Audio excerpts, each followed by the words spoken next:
Welcome into the Helping Healing Humor with Ben and Travis podcast, coming to you from Faulkner University.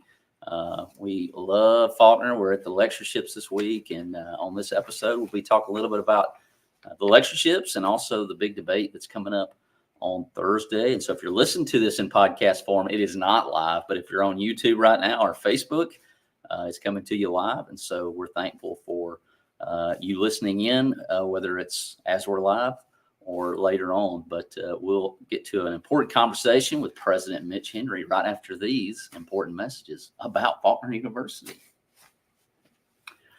All right, I'm Travis Creasy. Over there all the way to the other end is Ben Hayes, all-pro counselor Ben Hayes with Three Chord Counseling in Muscle Shoals, Alabama. Ben, it's been a great week at lectureship, right? It has. I love this campus. I had not had a lot of affiliation with Faulkner before a few years ago, I guess. And it's just, I told Travis, every time I come here, I fall in love with it a little bit more. It's just a great place, great atmosphere, Bible verses like on every wall. And I love that. Just a great emphasis on Christian education.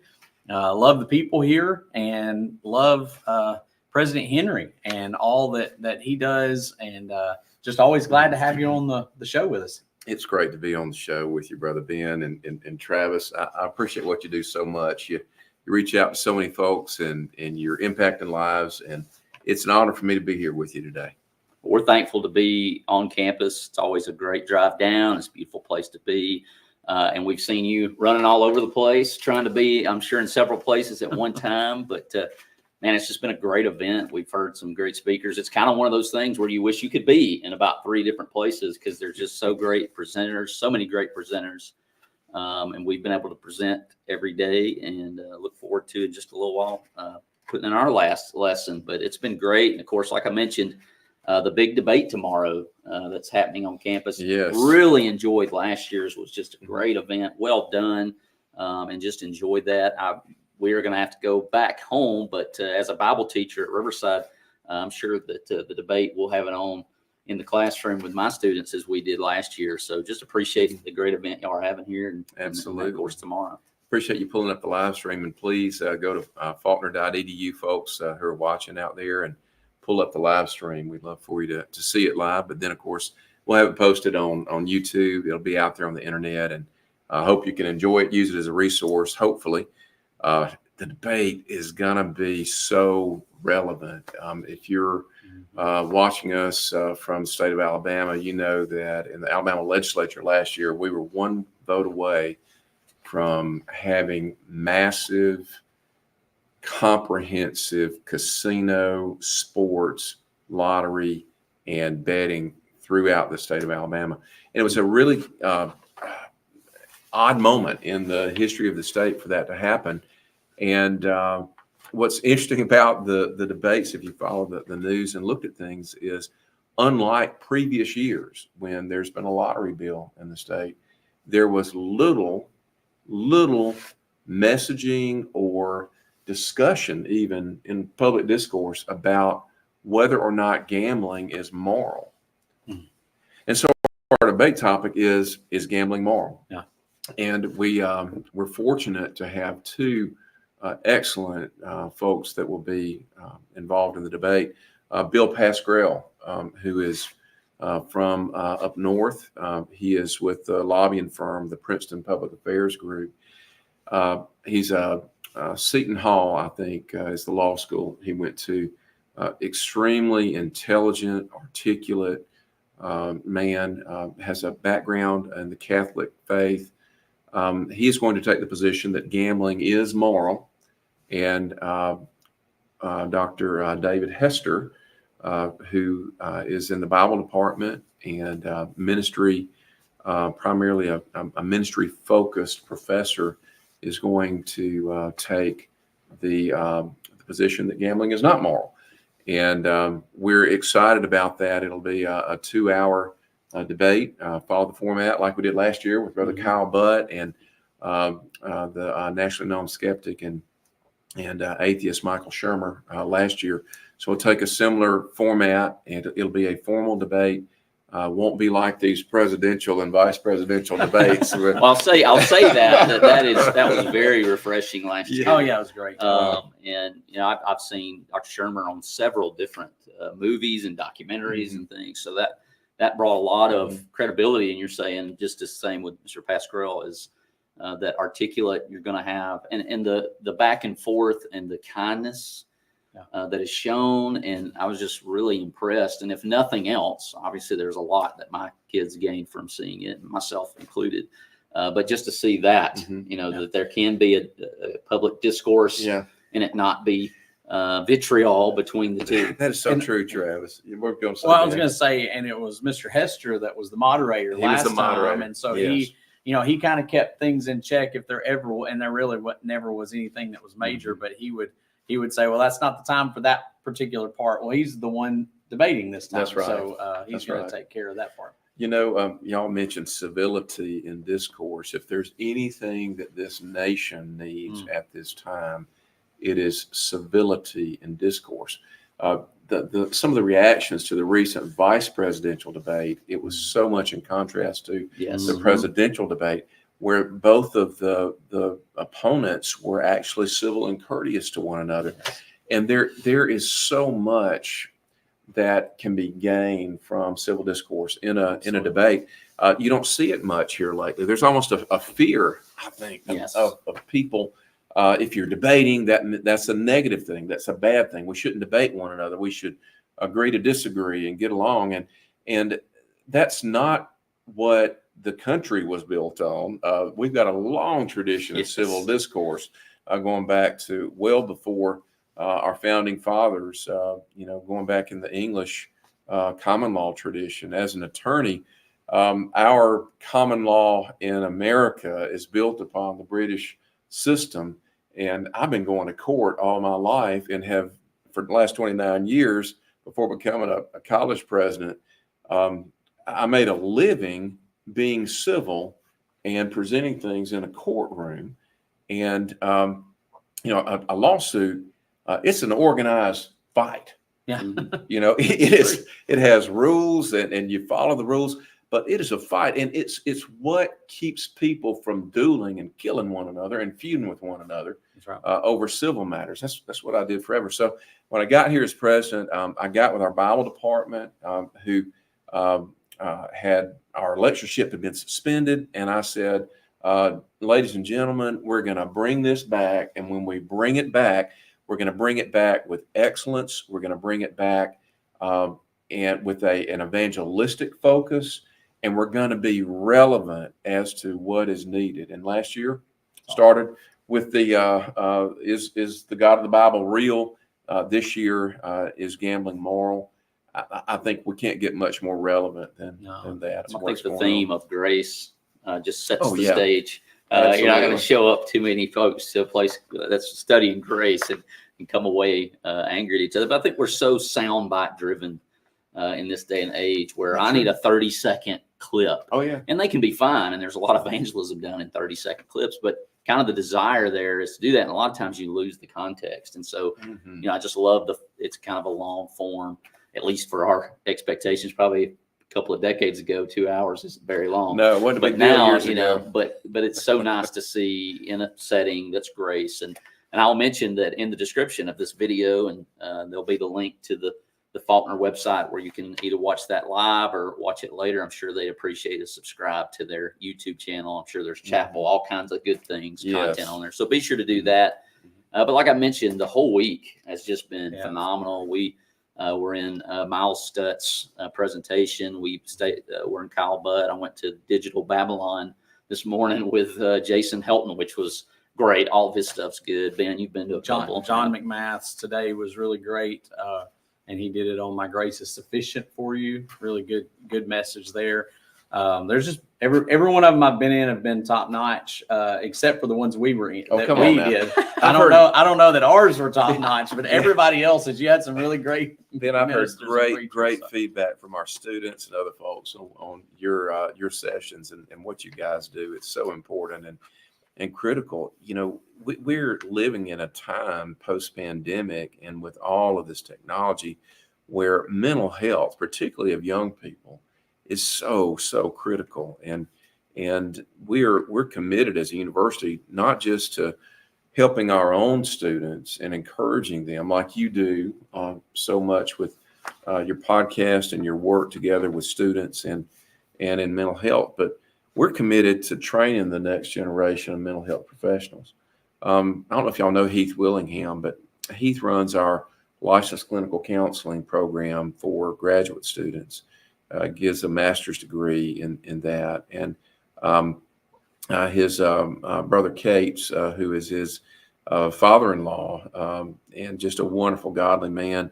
I've been involved working in the church for years, helps with that program. And it's fully online except for some on-campus didactics that happen once a semester. Those are good. And not only are they helping develop the next generation of licensed clinical counselors, this summer we've begun to allow our licensed clinical counseling students to provide, under supervision, but to provide licensed clinical mental health counseling for our free special needs therapy clinic.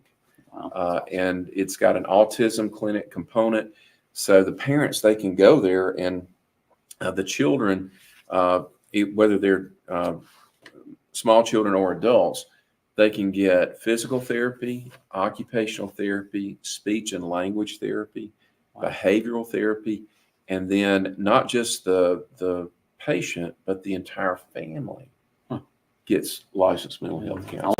That's awesome. And That's I don't know anywhere else in the country that's doing all that together, but it's right here in Central Alabama. We've got folks driving up from the Wiregrass and the Black Belt areas of the state, coming down from Clanton and points north, and coming over from Auburn and That's an awesome even resource. Tuscaloosa. It's such a blessing to be And I able to do love, we're just a few steps away from, I think, the Cloverdale Counseling Center. Yes, That's here yes. and so it's here on campus, and it's really nice in there. Mhm. And I kind of walk by it and glance in there every Yeah. now and then and just think how nice of a counseling center. And most people, I think people are starting to realize this, but campuses, college campuses provide counseling for students. Mhm. And I'm assuming most of those are, I know at least in our public schools, it's free counseling for students if they need it. Because I get Mhm. called a lot of times about, Mhm. kids in our area or college age kids in our area about, they're needing counseling. And I'm like, you Mhm. realize there's free counseling that's provided Mhm. on these college Yeah. campuses. Right. And so that's a great resource too, to know that Absolutely. kids, no matter where they're at, they're away from home, Mhm. they're going through some Mhm. tough stuff, they can be recommended Right. to, referred over to a counseling That is so place true. on campus. They don't have to go anywhere. We've got rock star counselors here. One of them looks like Santa Claus. Yes. Yes. Y'all We've know had who I'm them on, talking yeah. about. Brother Roxy's been Yeah. on your show, and they do such good work. In addition to that, we're looking for ways to connect with our traditional students and our online students and graduate students, our law students, our health sciences students. There's so much pressure in graduate school. We're seeing an uptick in the need for mental health attention and care there. We've got a phone 24-hour system that we subscribe to, so that if our counseling center is not open, our students can reach out to that. And we've got a number of students that are international around the world that are tuning in online, and even those remote from campus can connect with our folks on campus or on that 24-hour service that we provide. Well, I think y'all do a great job in the time that we've been here, taking the lectureship and mixing, the cutting edge things that are going on right now, and making them relevant. Of course, we believe anything in the Bible is relevant, and we'll always, even after we're long gone, but to take it and to do so well and naming the sessions and really incorporating that where it kind of grabs people's attention, go, oh, I want to go to that one. And then of course it gets into, I want to go to that one and that one. It's the same time, man, I've got to make a decision here. And, but I just appreciate y'all's approach and everybody that goes into organizing that. I'm sure Glad to do it. It's a big organization that makes it happen. There was a lot of organization to it. David Hester, Dr. Billy Hillier, multiple members of our committee. This year we mashed homecoming Yeah, I was going to together mention that. with It's been the lectureship and the Lads to Leaders Invitational, yes. which is a speech contest where we award young people who give Bible speeches. The top speech makers, male and female, get a full tuition scholarship. And not only that, you guys kind of opened that up even to some of the others. They got some scholarships as well. One of the biggest scholarship awardings that there's ever been, right? Yes. I did not ask my CFO or our board chair about this. No, I did. But we awarded almost $2 million in scholarship discounts. Tuition at Faulkner is over $22,000 per year, and it's worth every dime of that because students get personal attention. They learn in a Christian environment. And in this day and age, it's critical for students to have a good environment to learn in. But each participant, and these participants were winners in Lads to Leaders from Nashville, from their big contest there, from Atlanta, Georgia, Orlando, Florida, Dallas, Texas. We had multiple state winners here, and they all got $16,000. Awesome.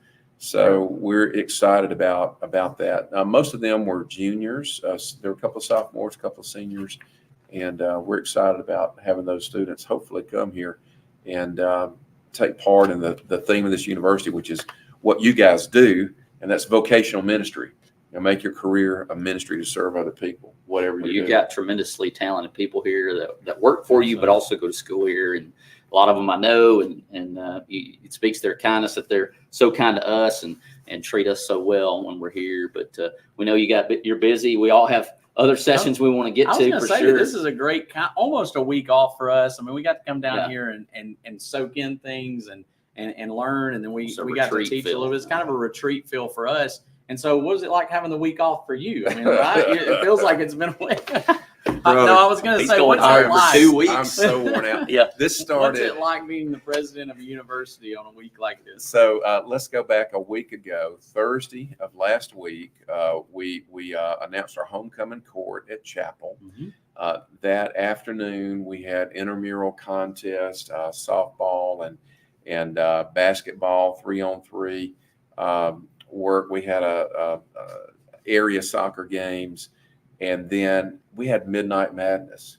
So at midnight Thursday night, we're going to pack everything in a week and a half, everybody. Until 1 a.m. Shutting down school after the lectureship. That's right. Isn't that great? So Thursday night at 1 o'clock, I'm with my chief of staff and Hal Wynn, our softball coach, whose softball team, girls, were #1 academically in the NAIA in the United States of America. Had the highest GPA. So we're out there at 1 o'clock in the morning, and we're having a basketball dunking contest, a Halloween costume contest, and 3-on-3 basketball championship. And then before we did that, we smashed a car. I was about to say, and a smashed car out front. Saw that? Travis has a connection with that car. Yeah. Was that your car? That's Riley Hall's old car. Oh my, you're kidding me. No, he was telling me he's coming down here. He's on our coaching staff. He coached football with me this year. And he played football for me, that's a whole different thing. But I had to go take a picture with his car. I was like, hey, do you recognize this car? So our students, they did a number to it. They did. My favorite moment that night was not the dunking contest, which was amazing. Got amazing basketball athletes here. My favorite moment was when one of our students, who is a college student, very intelligent, very talented student, but he will tell you he is on the autism spectrum. And he has been welcomed by this student body here, celebrated, encouraged. He took a turn at smashing the car. Yes. And he goes through the tape area to get there. And before he raises the sledgehammer, spontaneously, the students all around start yelling his name over and over and chanting. That was my favorite moment, maybe of the entire weekend. Yeah. And then on Friday, we had events all day long on campus with our students. And that night, we went to Montgomery's. There are only 3 like this in the country, but Whitewater, park. Yeah. Somebody's talking about that. Yes, it's an Olympic quality, amazing feat of engineering, Olympic quality recreation of rapids and whitewater. And so I'm in a boat out there paddling around. And I don't know if you remember, we had a cold snap that night. So it's about 50 degrees and I'm cold. I'm wearing a cowboy flannel shirt. And we're going around in that boat. And I had a couple of football players with me. And I had Rayla Black, who's our accounting professor, sitting next to me. And our guide decided to put the boat into the rapids, and it tipped up and then started flipping over. The two football players went off, and one got swept away in the current. We rescued him. He's okay. And Rayla Black, Professor Black, when I turned to look at her, all I see is feet, legs, and a vest. The rest of her is off into the water. No. And so I reached over and I snatched her and pulled her back in. And So you've saved a life this week, too. Well, that was fun. Including your Superhero mission, yes. Well, it was saving my life. I couldn't lose an accounting professor. It's hard. They're hard to find. And then on Saturday we had our homecoming game. Lots of events there. We had, for the first time in the history of the university, a flyover by military jets. That's incredible. So the 187th wing out at Danley Field. It's the Red Tails, which celebrates the Tuskegee Airmen. They flew two of their F-35 jets. Now, each of those jets cost $100 million. So for just a moment, I had a $2 million fly. there's a $200 million hovering over That's awesome. Billy Hillier Stadium and John Mark Stallings Field. So that was wonderful. We didn't win the game, but it was such a wonderful day. And the lads contest started on Saturday. That ended on Sunday. The lectureship started Sunday night with my keynote. And we've been doing lectureship almost 18 hours a day. And it's only been like 2 weeks ago that you had the benefit dinner. That's which correct. Was huge. Yeah. So, I mean, why don't you take a break? Like, I'm gonna if we take a could give break. you the day off, we would. That's But what I was we going to can't say. give it Like, to you. you need to break, but you got to get through tomorrow at least 12:30, right? Because That's right. The debate kicks off Yeah. at 10:30. It will be on YouTube. It'll be live streamed. Obviously, it'll be on there afterwards as well if you can't watch it live. Be sure to click the link in the description. It'll take you right there. Hit that subscribe button. I think you can even click the bell to be notified when it goes live. So be sure to do that. President Henry, we sure do appreciate your Thank you so time. much. and Travis, we jumping love on you with us. guys. We Yes, love you sir. all. We Thank appreciate you. it. Thank you, Brother Ben. Yes, And, sir. we will certainly be in touch. But thank you, All sir. right. God bless you guys. See you guys later. See you.